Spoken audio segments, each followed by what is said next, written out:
உங்களோட வாழ்க்கையில் உங்களுக்குன்னு ஒரு தன்மானமும் திமிரும் கண்டிப்பாக வேணும். அதை யாருக்காகவும் நீங்கள் உங்கள் லைஃப்பில் விட்டு கொடுக்கக்கூடாது. ஒரு வேளை நீங்கள் விட்டு கொடுத்துட்டீங்க அப்படின்னா அந்த இடத்துல நீங்கள் கண்டிப்பாக தரம் தாழ்ந்து போயிடுவீங்க. ஸோ இனி அந்த தப்பை உங்களோட லைஃப்பில் செய்யவே செய்யாதீங்க. நம்ம வாழ்க்கையில் மற்றவங்க ஏற்படுத்துகிற காயத்தை எல்லாத்தையுமே பார்த்திங்கன்னா சுமந்துக்கிட்டே போகாதீங்க. அந்த காயத்தில் எது தேவை உள்ளது எது தேவையற்றது அப்படின்றத தெரிஞ்சு கரெக்டான விஷயத்த நீங்கள் எடுத்துக்கிட்டு சரியில்லாத விஷயத்த உங்களுக்கு தவிர்க்க தெரிஞ்சுது அப்படின்னா உங்களோட லைஃபு என்றைக்குமே ரொம்ப ஹாப்பியாக இருக்கும். நம்மளோட வாழ்க்கை பார்த்திங்கன்னா எப்போவுமே ரொம்ப சின்னது. ஸோ அதை நம்ம ஹாப்பியாக வாழணும். கோபம் அப்படின்ற ஒரு விஷயம் நம்ம லைஃப்பில் என்றைக்குமே தேவையில்லாதது. அது தூக்கி போட்டுறது நல்லது. பயம் பார்த்திங்கன்னா நம்ம லைஃப்பில் ரொம்ப ரொம்ப மோசமானது. ஸோ அதை தைரியமாக ஃபேஸ் பண்ண கற்றுக்கோங்க. உங்களோட லைஃப்பில் நம்மளோட நினைவுகள் பார்த்திங்கன்னா ரொம்ப ரொம்ப அழகானது. அதை ரசிக்க பழகுங்க. எந்த ஒரு நினைவுகள் உங்கள் லைஃப்பில் அதிக சந்தோஷத்தை கொடுக்குமோ அப்படியாப்பட்ட நினைவுகளை மட்டும் பத்திரப்படுத்தி வச்சுக்கோங்க.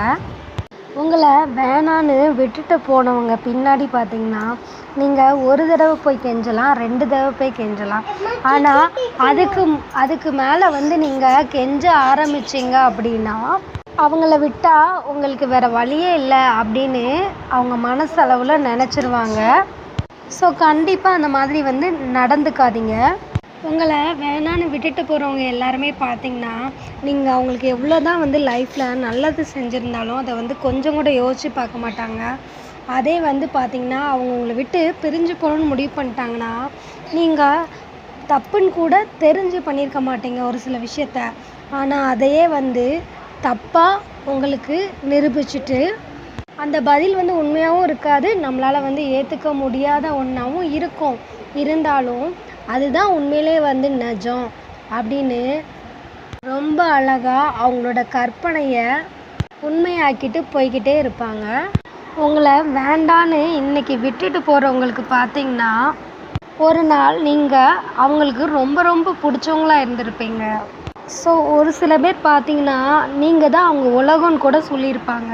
நீங்கள் எந்த ஒரு விதத்துலேயுமே அவங்கள கொஞ்சம் கூட பிரித்து பார்த்துருக்க மாட்டீங்க. நம்ம வேறு அவங்க வேறு இல்லை அப்படின்ற அளவுக்கு அவங்கக்கிட்ட உண்மையாகவே ரொம்ப டீப்பாக இருந்திருப்பீங்க. ஆனால் அப்போல்லாம் பார்த்திங்கன்னா நீங்கள் அவங்கக்கிட்ட நிறைய தடவை சண்டை போட்டிருப்பீங்க. ஒரு சில விஷயத்துக்காக ஆர்கியூமெண்ட் பண்ணியிருப்பீங்க. ஆனால் அப்போல்லாம் நீங்கள் என்ன தான் சண்டை போட்டாலும் உங்களை தேடி தேடி பேசினவங்க இன்றைக்கி சின்னதாக நீங்கள் எப்போது சண்டை போடுறதுக்கு ஒரு வழியை யோசிச்சிருக்கீங்க அப்படின்றது லைட்டாக தெரிஞ்சாலே அதை வச்சே உங்ககிட்ட இல்லாத சண்டையை இருக்கிறதா பெருசாக மாற்றிட்டு போய்கிட்டே இருப்பாங்க. ஸோ அப்படி போகிறவங்க பின்னாடி நம்ம போய் கெஞ்சுறதும் கதறதும் இல்லை நம்மளை புரிய வைக்க ட்ரை பண்ணுறதும் நீங்கள் என்ன தான் ஆர்ப்பாட்டம் பண்ணாலும் அழுதாலும் எதுவுமே அங்கே மாறாது.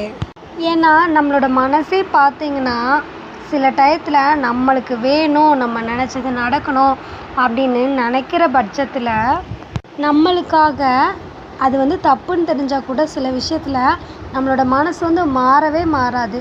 ஆனால் நம்மளுக்கு நம்ம புத்தி சொல்லும் ஒரு பக்கம் இது நீ செய்கிற தப்பு அப்படின்னு. ஆனால் மனசு எனக்கு அந்த விஷயம் வேணும் அப்படின்னு கேட்கும். ஸோ நம்மளோட மனசே நம்மளால் கண்ட்ரோல் பண்ண முடியாதப்போ என்ன தான் இருந்தாலும் நம்ம லைஃப்பில் போகிற எல்லாருமே பார்த்திங்கன்னா ஒரு தேர்ட் பர்சன் தான். ஸோ என்ன தான் நம்மக்கிட்ட கொஞ்ச நாள் பழகினாலும் இல்லை அதிக நாள் பழகி இருந்தாலும் யாருக்குமே யாரும் நிரந்தரம் கிடையாது. என்றைக்கோ ஒரு நாள் கண்டிப்பாக ஏதாவது ஒரு ரீசன் அவங்க நம்மளை விட்டு பிரியலாம், இல்லை நம்ம அவங்கள விட்டு பிரிஞ்சு போகலாம். ஸோ இது நடக்க தான் செய்யும். அதை ஏற்றுக்கணும். ஒவ்வொரு உறவுமே நம்ம லைஃப்குள்ளே வரும்போது அதை நம்ம அளவுக்கு அதிகமாக கொண்டாடிடுறோம்.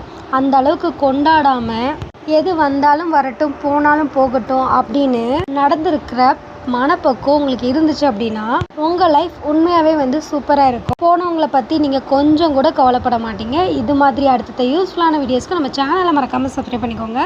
பெல் ஐக்கானை கிளிக் பண்ணி ஆல்